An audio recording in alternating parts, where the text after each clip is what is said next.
If you hate the sound of your voice, this one is for you. Lots of people tell me, oh, I don't like the sound of my voice. I don't want to make a recording.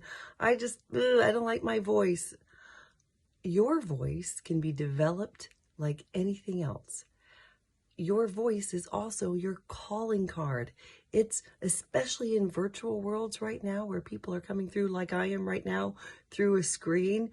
That's the number one sense that we're using to connect with each other. So why not power it up?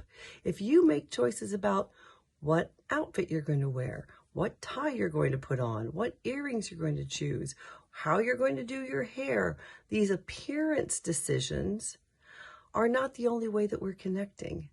And the information that we have and the skills that we have are not the only way that we're connecting. Our voice is now, especially as I said with virtual, the number one way we are connecting. First impressions matter. So let's think about the ways right now in this quick session for about 5 minutes. Sit back, think about the voice you have now and the voice you would like. The number one thing I'm going to encourage you around is projection.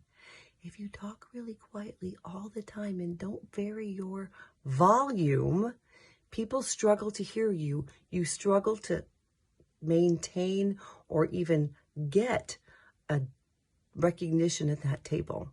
So projection. Okay, great, Gina. Thanks for that. How do I do it?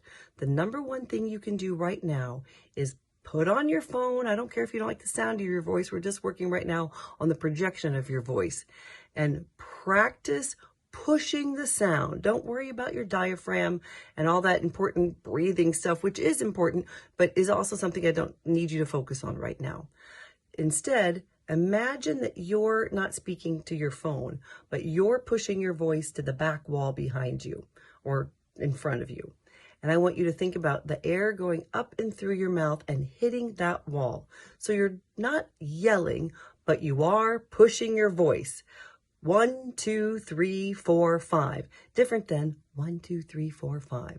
Conversational projection. Now, it doesn't have to be big like a game show host, but it should have a little more energy. And that's the second thing that goes alongside with projection. Projection is the volume, not yelling. Energy is the enthusiasm with what you speak. Good morning. Good morning. You see the difference? There's an inflection that generates from that energy. It's also connected with our face. We'll do more in body language for another post, and expressions are part of body language. But when you exude energy alongside projection, your face naturally starts to connect with that voice. And now we're getting that integrated communication connection experience. Projection, energy. Now let's talk about pace. A lot of us, when we get nervous and we say, oh, we don't like the sound of our voice, we're going to go more quickly to try to get through it. Or we're nervous and we rush. Learning how to go a little slower alongside projection is a remarkably dramatic tool. So if you say, good morning, I want you to slow down and elongate that vowel either on the good or on the morning. Something like this. Good morning. Good morning. You hear how I just give it a little more of an extension? That's demonstrating I'm comfortable with projecting and exploring and elongating my words. That's something you can try too. So just in this simple amount of time together, we're talking about projection, energy, and pace, and a little bit of rounding out vowels in an English context, but in a lot of different languages too. When you elongate that vowel sound, it's also warming up your voice.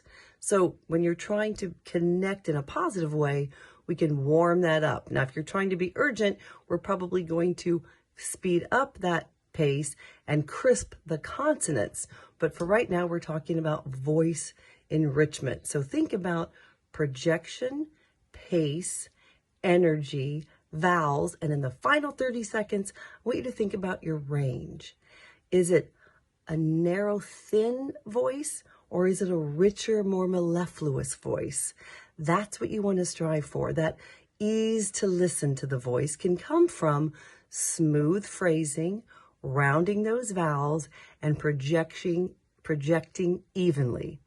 5 minutes, 5 different ways, plus a bonus on the rounding and smoothness to like the sound of your voice better.